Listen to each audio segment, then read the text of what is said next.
Hey everybody, it's the Gootz Cast for May 1st, 2020. Andrew Lee, we've been doing this podcast now. We've been stuck in our houses now for a month and a half. How do you feel? Feel great. This is Okay. a good. Before we get into Smackdown on 205 Live, because this is the Smackdown 205 Live post-show, Yes. two topics I want to talk about. Number one, Florida has announced that WWE and AEW can start having fans next week. 25% capacity. They have to be seated. Social distance guidelines. They have to be Wait, seated. are you serious? You didn't see this? No, I did not. I was busy today. Oh, Florida governor is opening the state for business starting on Monday, and one of the rulings is that WWE sporting events like WWE and AEW can have fans in attendance 25% if they choose to. I think, first of all, number one, I think having fans in attendance right now is a horrible fucking idea. I don't think Vince will do it. However, I'll tell you who I do think will do it, and they'll be a fucking cocky little snot about it, is AEW. Does everybody have to wear masks? Yeah, they have to wear masks, and you have to 25% attendance. So if you have a place that fits 100 people, you can only put 25. I think it's doable.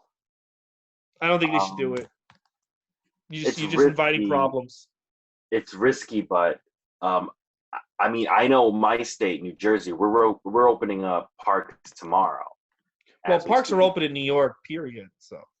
Where our parks were all closed, we're opening it up tomorrow, May 2nd. So. But parks are different than being in an enclosed space with especially wrestling fans. I mean, it's not come on, dude, you've been to wrestling events. These are not healthy people. These are not people who you should be around. Here's the thing, AEW has been pretty fucking ballsy, and I gotta say, these fucking wrestling journalists like Dave Meltzer and Ryan Satin, all these other fucking losers, not taking the test. Dustin Rhodes was bleeding. He was bleeding on Wednesday. Am I right or am I wrong? No, he was. I mean, this is a pandemic, and you got this 51-year-old man bleeding all over the place. It's fucking ballsy. If WWE had done that, the Twitterverse would have gone fucking insane. And AEW is just flirting with disaster every single week. They are flirting with disaster, but number one, they're not the only ones who've had blood in their matches, and then they kept going. Because WWE did the same thing too. But it was a hard way cut. But it's still blood. And they it is, but didn't they make it But they made it. Didn't he bleed for a while on AEW? Yeah. As far as them doing it with audiences, that's.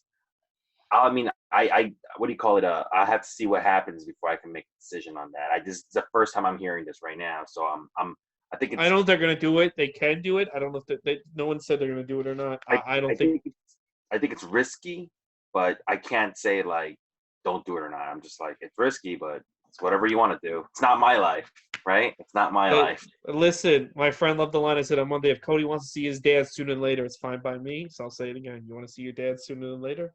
Go right ahead. What's the second news? Who the fuck watches The Bump? I just saw. I saw that show. It's live 10 a.m. on Wednesdays on the WWE Network. Who is getting up at 10 a.m. on a Wednesday? And isn't it the same exact show as Backstage? It's the same shit. Oh my God! You ever watched The Bump? I've never seen an episode. It's 90 minutes. No, I think no. I just realized that they're two different shows because I will see people post clips from both of those shows, and I just assumed they were the same show. Oh my gosh! I just realized they're two different shows. Yeah, that's 2.5 hours of I don't know what these people talk about on these shows. Backstage is the one that has CM Punk on it. Mm-hmm. And what makes The Bump? I'm sorry? So what's The Bump? The Bump has a bunch of random people. All right. I did not know, but what's the scoop on The Bump? I don't know. I was asking you. Who the fuck watches it? Do you watch it? Oh, those were the two. That was the second thing you wanted to ask me? Yeah, I don't know who the fuck would watch that show. 90 minutes a week. And now, because they used to be in a studio, like a sports studio, Now they're like at home. Who the fuck wants to watch a bunch of? It's like just 5 random people talking about wrestling. Who would watch that? Hey, there's nothing wrong with listening to two people Ran- talk about wrestling, I guys. know, I know. Just But putting we're that out there. celebrities. We are famous. I disagree with that statement. All right, let's get into SmackDown. Let's start. Let's start talking All about right. SmackDown. Show opens up with Corey and Michael Cole commentary. This is not live, I believe. I didn't see anything that mentioned this was live. Daniel Bryan comes to the ring and cuts a promo on Corbin and how he wished Drew Gulak was in the Money in the Bank. And then it leads to Corbin coming out, cutting a promo on him, and then they're going to go into the ring and fight. I thought the promos were fine, you know? Yeah. I thought Daniel Bryan was that dopey talk to nobody promo, but he actually did it very well. Daniel Bryan can make anything work, even dumb shit. Yeah, like it was shitty content, but he made it like not so shitty. You know? Yeah, but at the end of the day, the content of the promo was still shitty. What I'm trying to say. Yeah. This match, I'll be honest with you, it's not a bad match. Daniel Bryan versus Baron Corbin, which they mentioned that this is the first time they're meeting, so you would think it'd be a little more exciting. It went through a commercial break and everything, but I just could not get into this match for whatever reason. I liked it. I don't think it was when I was watching. I'm watching it going. I know this is not a bad match. I just don't. I'm not invested in this match at all. See, I liked it. I thought Corbin hung with Bryan. I thought Bryan was trying to elevate his game, elevate Corbin's game. Not so much. He doesn't need to elevate his own game. Like I said, I didn't think it was a bad match. There was a lot of cool points. There was one part where Corbin does great with the trash talking in all his matches.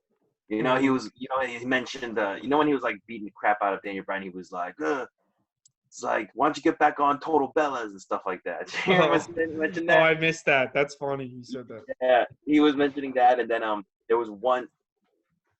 Daniel Bryan does these little things that makes him better than other wrestlers. Like when he went for a cover, he goes for a cover where he covers, like he lays across Corbin and he covers one of his shoulders with his arms, and then he covers the other shoulders with his knees.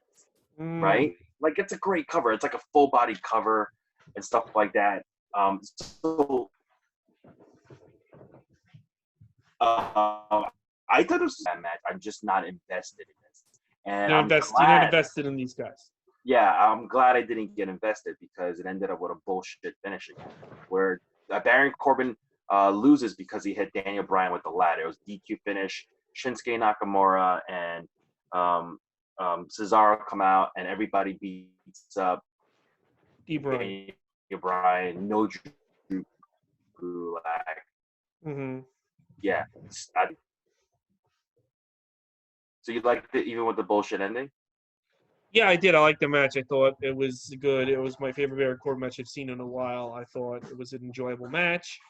The one thing I will say is that Sami Zayn apparently is not coming into work because of COVID. So I guess now Shinsuke and Cesaro are with Baron Corbin. So I liked it. I thought it was a good way to start the show. Yeah, not a bad way to start the show. It leads right into right before commercial. You see Braun and Alexa Bliss backstage, and Bliss gives him they flew Alexa Bliss in just for that. Yeah, and basically she didn't. This is the only time you'll see her, and she doesn't. There's no speaking lines. She gives Braun her T-shirt. He uses it to swipe his sweat, and he gives it back to her. And then she masturbates with it in the back. Yeah. They mentioned that Drew McIntyre honored some war veteran. I think he was a World War II veteran by giving him 100 years old. Yeah. And then you have Braun in the ring cutting a promo on Bray Wyatt, and Bray Wyatt does his Fire Funhouse keep mentioning Black Sheep. I got nothing out of this. Did you? I thought Bray Wyatt was very funny. He had a line about the lizard people taking over, which is like making reference to a lot of stupid conspiracy theories, like the Bill Gates shit and stuff. And the way he kind of just threw that in there and was like, whatever, I thought that was really funny. I got to tell you, I think Bray Wyatt should leave wrestling to do acting like Batista did. I think he's got a lot of talent. It's so obvious, it was embarrassing in the fall when it was Bray Wyatt dueling promos with Seth Rollins. How bad Seth Rollins is at promos compared to fucking Bray Wyatt. Bray Wyatt is such a good actor. I think he should go into acting because he's not that great of a wrestler, but he's so. I like Bray Wyatt. Yeah, it was whatever. But again, I actually like this segment too, and I like Bray Wyatt in it. So. Did you ever listen to Bo Dallas's "Talk Is Jericho"? No, I haven't. Why? What's up? What does he say? He hates the Jews? Oh, he No, believes. No, he believes in conspiracies. Bro, Dallas. I think he believes in the lizard people. Yeah, he does. So that was funny that they threw that line in because I did kind of know that. I know Dean Ambrose believes in conspiracies too. Dean Ambrose. Yeah. So I thought it was maybe a snake on his brother. When he threw in that lizard people line, the way he said it, I was like laughing my ass off. I was like, all right, that's funny. Yeah. That's good. I'm glad you got something out of it. I was not in this at all. Okay. Match number 2 was Sheamus versus Leon Ruff from Evolve Wrestling. Typical squash match. I hated it. Sheamus hits all his big moves. Yeah, it's like it's even like, you know how I feel about squash matches in general. Mm-hmm. I didn't like it. This is nothing. They mentioned that Jeff Hardy is coming back next week. Mm-hmm. And Sheamus can't wait. Thrill. Then they showed an Otis and Mandy backstage segment. This I found hilarious. I love the way he goes, oh, yeah. I think Otis is funny. You know? Otis is like the human man. Yeah, right? He's like, Otis is the human Kool-Aid man. He just says, oh, yeah, all the time. And he's goofy. Ridiculous facial expressions. I thought that was funny. I hate it. I'm so sick of Sheamus. I was sick of Sheamus. Let me just go back to Sheamus. I was sick of Sheamus 10 years ago, and I'm double sick of him. He was so much better. And who has nostalgia for this version of Sheamus? What 20-year-old is like, when I was 10 and 11 and 12, I used to love watching boring Sheamus matches every Monday night. Like, who the fuck likes this version of Sheamus? It's trash. I hate Sheamus, but I love this Otis segment. Yeah, Sheamus is just like vanilla at this point. Yeah, and it's like I really did enjoy him as a member of the Bar. I thought he had good chemistry with Cesaro. Yeah, I don't know why that tag team back, because they could have feuds with numerous tag teams. Speaking of tag teams, this is the second or third week in a row now where Otis is out doing things without Tucker. What's going on with Tucker? What's going on with your eye? Oh, sorry, it's itching me. I know I shouldn't scratch it. Whatever. I wash my hands. You were going to town on that eye, bro. Yeah, it's bothering me. Yeah. The cat was in my face. What's going on with Tucker? Yeah. I don't know, but you know what? Otis doesn't really need him. He kind of has no charisma. Otis is the guy with all the charisma. Yeah, Tucker's not bad, but I like Tucker. I think he could wrestle. You know, he's strong, but yeah, he hasn't been around in a while. I'm just a little worried. But we're gonna go to match number 3. It's Carmella versus Mandy Rose for a Money in the Bank qualifying match. In the middle of this match, Sonya Deville's music hits. She comes out. She's standing in the top of the stage, talking shit, disrupting Mandy Rose. Mandy gets so distracted, Carmella hits her with a super kick and wins. My favorite part of this was like when Sonya, right before the ending, Sonya Deville is just talking shit to Mandy, and she's like, "Karma's a bitch." What'd she say? I'm sorry, you broke up. I thought. Say it again. Did you like that when she said that? She said when right before the finish of the match, Sonya goes, "Karma's a bitch." I like that. You remember hearing that? Yeah, that was funny. Yeah. This was another segment I enjoyed. I thought Sonya was very good in it, and Mandy was very good, and Carmella was just useless. But I like the beatdown afterwards. She really beat the shit out of Mandy Rose. I liked it. Yes, Sonya beats up Mandy Rose after this match, and Jamie Noble has to Jamie Noble. He didn't get fired. No, he didn't get fired. Sonya Deville, I hope they continue building her up even after the two, because she's incredible. She's good. She's incredible. Yeah. So they go to commercial break. They come back, and there's a physician checking up on Mandy Rose. She's got like a giant bruise on her thigh. Yeah, nasty looking. Yeah, it looked nasty. And then Otis comes in, try to check up. He sends him. The physician sends Otis away. Otis runs into Dolph. Dolph asks Otis if Mandy's okay, and Otis looks like he's super hungry, and they just like walk away. Still cool. I like this. I really like this whole thing. You liked it? Yeah. No, this Otis and Mandy were gold this week. They were the MVPs, I thought. Yeah. And then match number 4, we have the New Day versus the Forgotten Sons. And before this match begins, Miz and Morrison come out to do commentary. And God, they're so cheesy. They made 3 bad Tiger King jokes in a row. Mm-hmm. And I get it that Tiger King was like huge the it thing for a bit, but at this point, it's really too old to make there's jokes about Tiger King. Forgotten Sons beating New Day so early, I thought. I don't know if I would have done that. I thought the whole segment was kind of, and also why was Jackson Riker not in the ring? Why was he outside? Jackson Riker is usually the third man out. Like it's kind of like when New Day would fight and he'd be like Xavier Woods would be outside with the ring apron. That's weird to me. I would be showcasing Jackson Riker, a stupid fucking gimmick. No, they usually showcase him more in the singles roles. Okay. They used to in the NXT. They used to put him in singles matches more. Well, hopefully he'll get in singles matches because these 2 goofballs defeating. I don't buy the other 2 Forgotten Sons. They are what they are. But these 2 idiots defeating the New Day so soon after they won the belts was kind of like whatever. This was the segment of the show I did not enjoy. That's very interesting because I actually liked this match. Really? What'd you like about it? It was there was a lot. It was good back and forth. I thought the move sets were all very good. New Day lost because Jackson Riker got involved. He got involved when the ref wasn't looking. Mm-hmm. He made his presence felt. He took Biggie out of the game. He took him out of the game. And then it left Kofi Kingston kind of just getting double teamed a lot. He got double teamed a lot. Kofi likes getting double teamed. I heard that about him. He does. He looks like he likes getting double teamed. Yeah. Anyway. But the Forgotten Sons win with their finisher, which is like a stomp inverted DDT combo.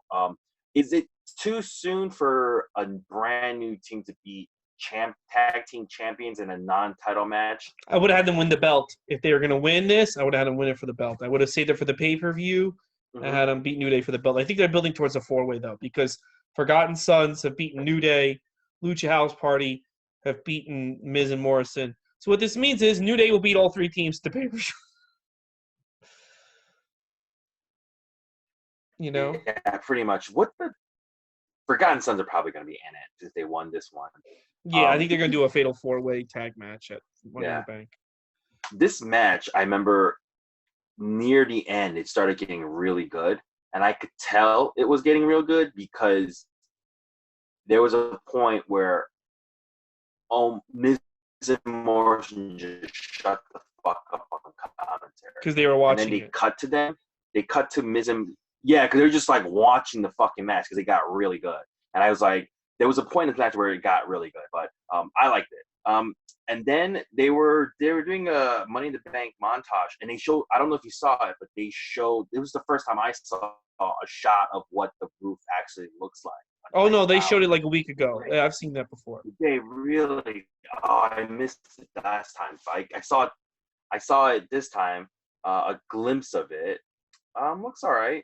And then Tamina's getting interviewed backstage, and then Sasha Banks comes out, distracts her, and Bayley and Sasha double team Tamina as well.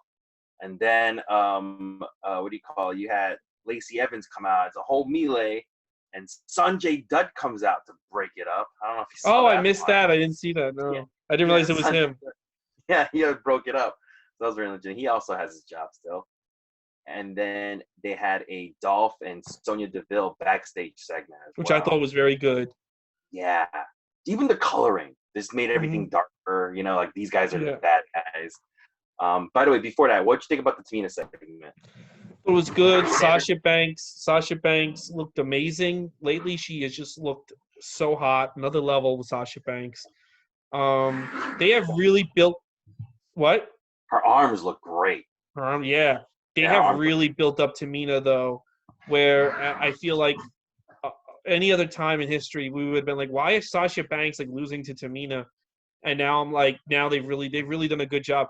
I gotta tell you, SmackDown. This is the first time in WWE history where SmackDown feels like the A show and Raw feels like the B show. They have all the people. They have all the stars on SmackDown. Everyone's over. Everyone's kind of clicking, except for that fucking loser Sheamus. Yeah, I think SmackDown now is their A show, and it almost has to be because it's on Fox. So. Yeah, it has to be because you're right. It's on Fox. It has to be. What do you call it? So they go to our final match: Otis versus Dolph Ziggler for a Money in the Bank qualifying match. Now, last week I don't remember, but you and we both picked that Dolph Ziggler was going to win this match. Mm-hmm. Remember? Yeah. And surprise, he didn't. Otis wins with the fucking caterpillar, bro. I love it. The reason I think Otis won is because I think a heel is gonna. I think Andrade is gonna get the other slot on Raw. So they'll have Baron Corbin, Andrade, and I think it might be Angel. I think it's gonna be Angel Garza. Well, it's gonna be a heel on Raw. It's gonna get it. So they needed a face. They needed someone to root for. So. I mean, Otis. The thing about Otis could do some interesting shit in the office building. He might not get to the roof, but yeah, you know what? The way this is not a standard. Yeah, it's not a standard. I think the ladder spots are only going to be like three. There's only going to be a few ladder spots. Most of it's going to be like brawling around the building. Most of it's going to be like there's a cafeteria in that building. I'm sure that Otis is going to utilize that cafeteria. Oh yeah. So, yeah.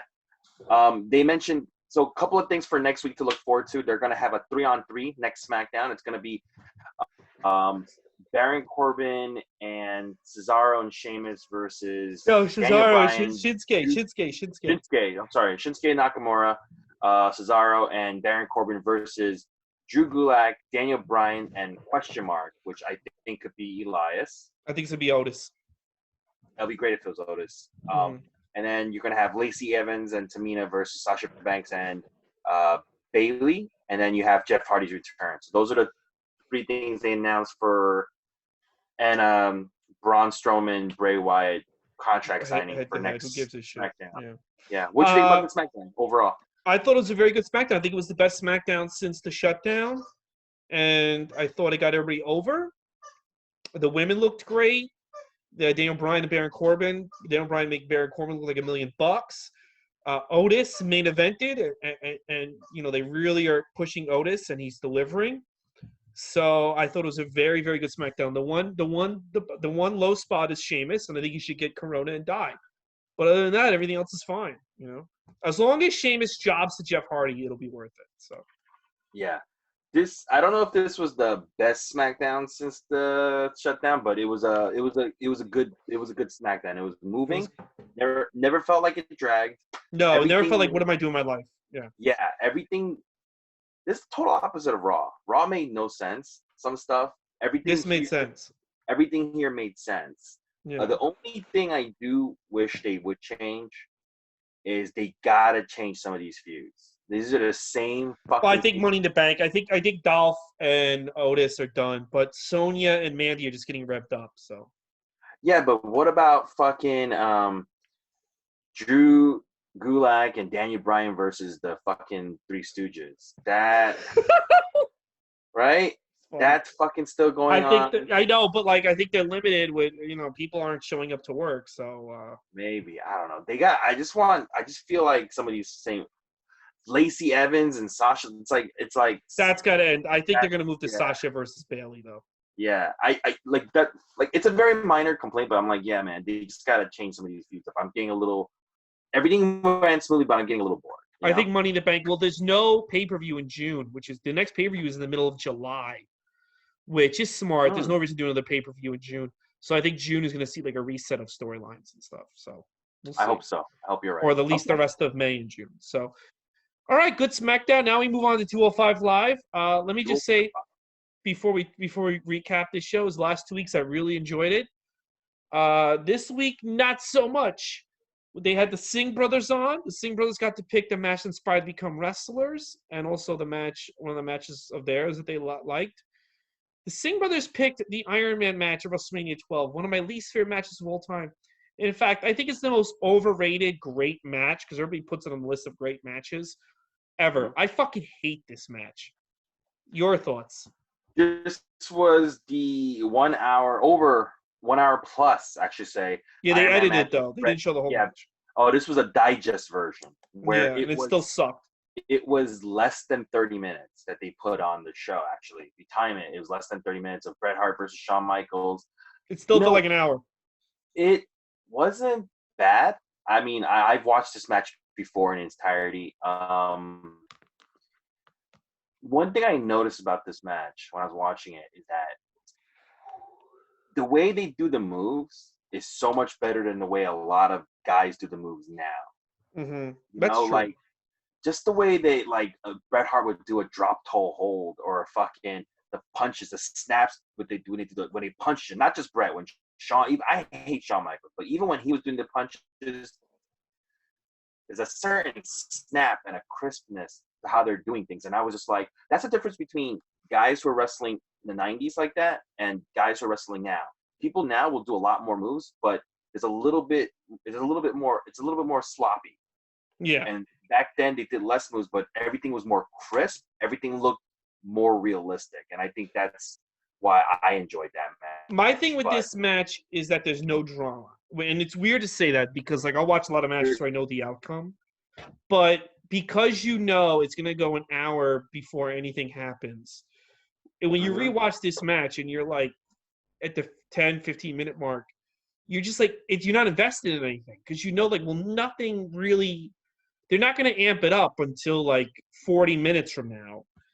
And you basically just watch them go through the motions. I think it's very overrated. There's no drama in this match. I don't like it, and I hope. And I like both guys, and they've delivered before, and I think I like their Survivor Series match better, even though a lot of people don't like that match, the one in '97.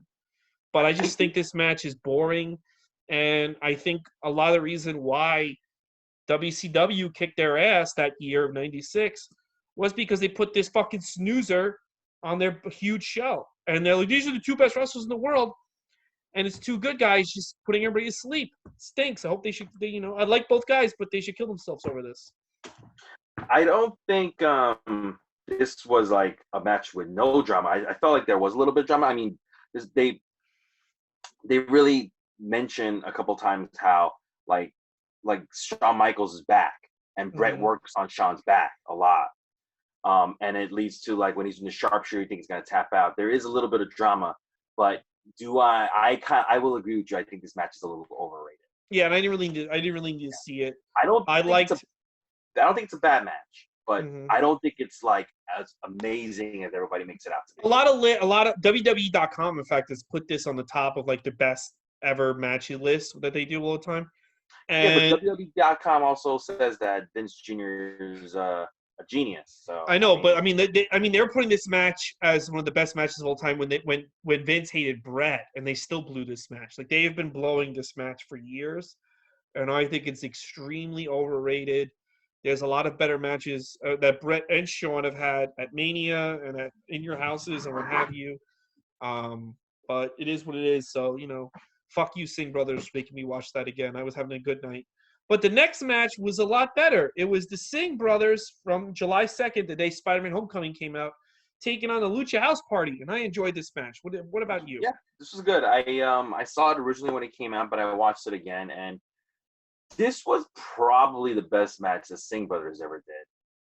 If you watch the Singh brothers, they're not that good. You know, they're pretty substandard in wrestling. They do a lot of. They don't know how to do a lot of transition.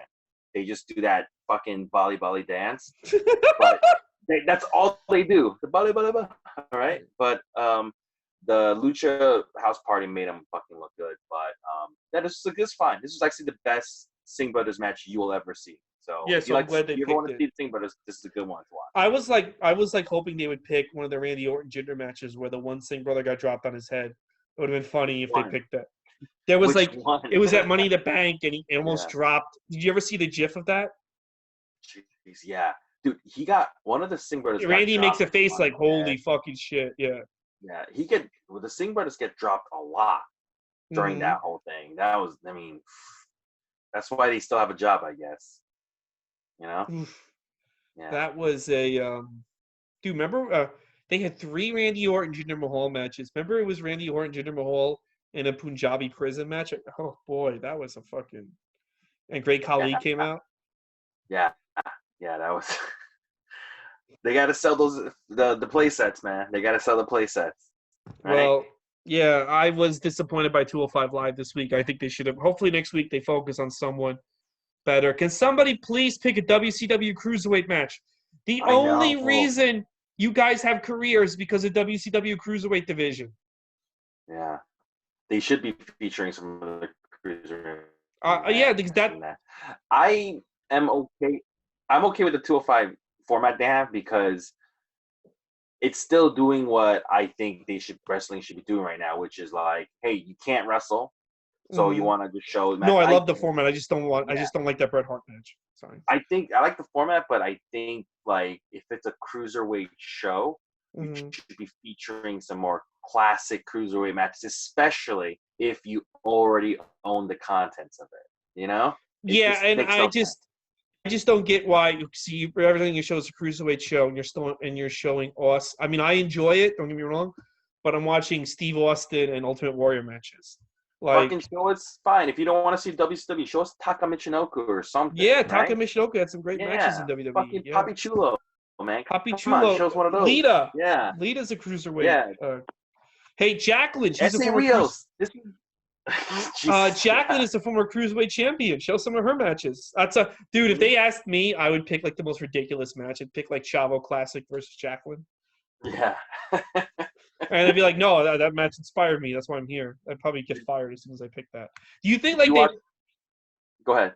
Do you think like they pick matches and the company's like, no, pick a different match? Like, did the Singh brothers were like, yeah, the match that inspired us was Rob Van Dam and Sabu versus Hayabusa and Hakushi, and they're like, cut. Can you pick a WWE match? Here's a list. Like, okay. You think that happens? That'd be no. I don't. So far, I think they've just these people actually are inspired by these matches. Okay. Yeah, you know what I would do? I would tell them, can you guys pick a cruiserweight match that will inspire you? You know, because this is fucking 205 Live, not Ultimate Warrior Live. All right, but a good night at wrestling. Yeah, next. Bastion Booger versus the Clown, right? Bastion Booger versus Doink the Clown. That match. Yeah. Did you ever watch that match? Which match? Bastion Booger versus Doink the Clown. No, I think I saw them wrestle at Survivor Series, but I never seen them wrestle on a regular show. But it was a team match. When did they wrestle? You watch that? You can find it on the network. You can even find it on YouTube. Bastion Booger versus Doink the Clown on Raw is one of the most ridiculous matches. Is it when Doink was a good guy? Yeah, it's where Doink's a good guy, and it involves pizza. It's just really dumb. Doink spikes his Bastion Booger pizza that he would bring to the ring to eat. It's just all sorts of dumb. You'll just love it. I gotta check it out. That's gonna be when they pick me for 205 Live. I'm gonna pick that match. Yeah. All right, brother.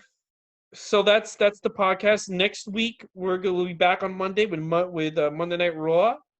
Another good week of Gootscast. Andrew, thank you so much for helping me out. What are you gonna say? Quick plug. Watch NXT UK from this week. Very good show.